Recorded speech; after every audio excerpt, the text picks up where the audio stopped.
지난 2022년 11월 세계적인 가상자산 거래소인 FTX가 파산했습니다.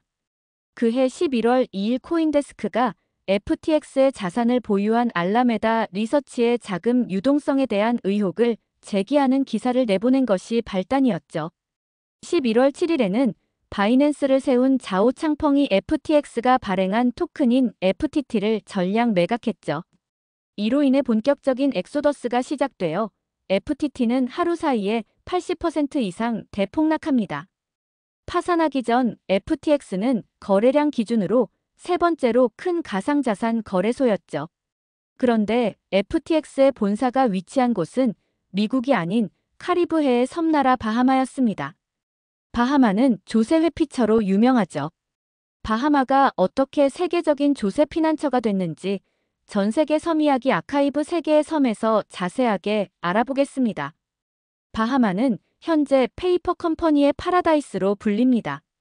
세금이 전혀 없기 때문이죠. 법인세, 소득세, 상속세, 자본소득세를 내지 않아도 됩니다.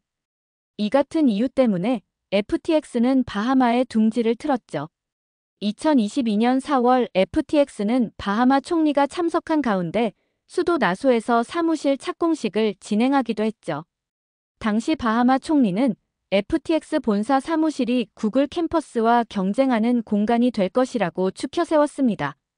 하지만 FTX는 11월 11일 총 부채만 500억 달러를 남긴 채 끝내 파산하고 말았죠.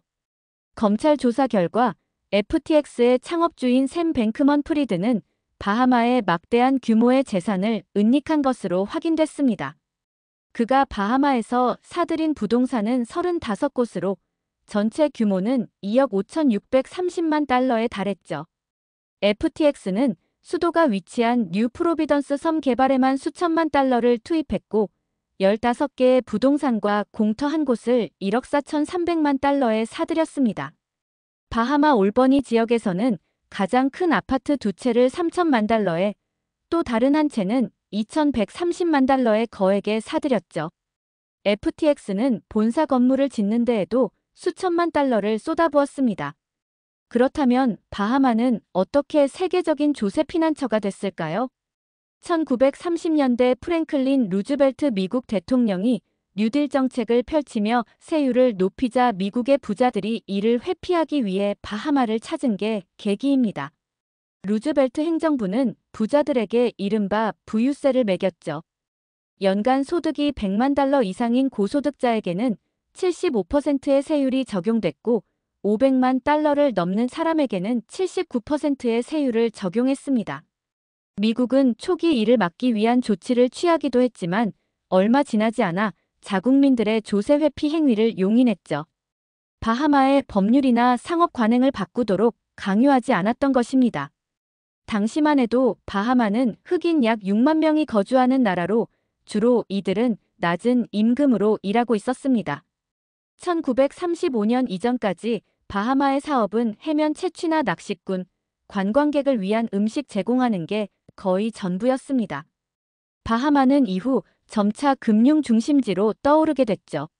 1959년 피델 카스트로가 쿠바를 점령한 후 카리브해에서 사유 재산이 위협받을 가능성이 높아지면서 바하마의 위상이 더 높아졌죠.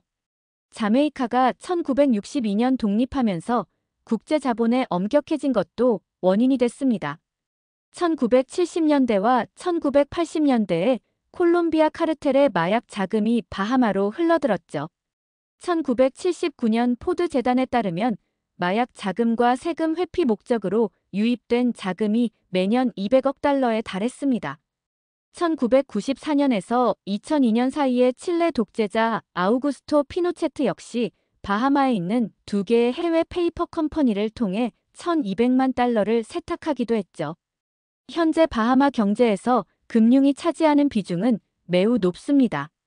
금융 서비스 부문이 국내 총생산에서 차지하는 비중은 10에서 15%에 이르며 고용의 2%에 기여하고 있죠. 관광과 부동산 개발은 바하마 GDP의 60% 이상을 차지합니다. 성공적인 관광과 부동산 개발은 극심한 불평등에도 불구하고 바하마를 안정시켜 해외 금융의 중심지로서 매력적으로 만들었죠. 바하마의 식민지 역사는 영국이 중심이었지만 제2차 세계대전이 끝난 1945년 이후부턴 미국이 주된 영향을 미쳤죠. 바하마에서 가장 서쪽에 있는 섬인 비미니는 미국 마이애미에서 불과 80km 떨어져 있습니다. 날씨가 잔잔한 날에는 페리나 개인 보트를 타고 몇 시간 안에 건너갈 수 있죠. 매년 바하마를 방문하는 수백만 명의 사람 중 80%가 미국인입니다. 현지 통화인 바하마 달러는 미국 달러와 1대1로 고정되어 있죠.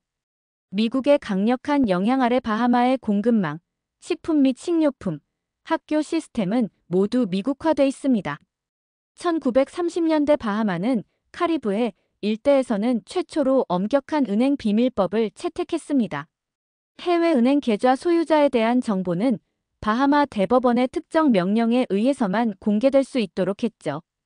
바하마는 현재 세금 피난처를 찾는 외국 기업의 사업체를 쉽게 설립할 수 있는 편의를 제공하고 있습니다. 2000년 현재 바하마에 조세 회피를 목적으로 설립된 회사가 10만 개를 넘습니다. 바하마가 언제까지 조세 회피처로 번영을 누릴지가 궁금해집니다. 구독과 좋아요는 전 세계 섬 이야기 아카이브 세계의 섬을 살찌우는 비타민입니다. 댓글도 많이 부탁드립니다. 감사합니다.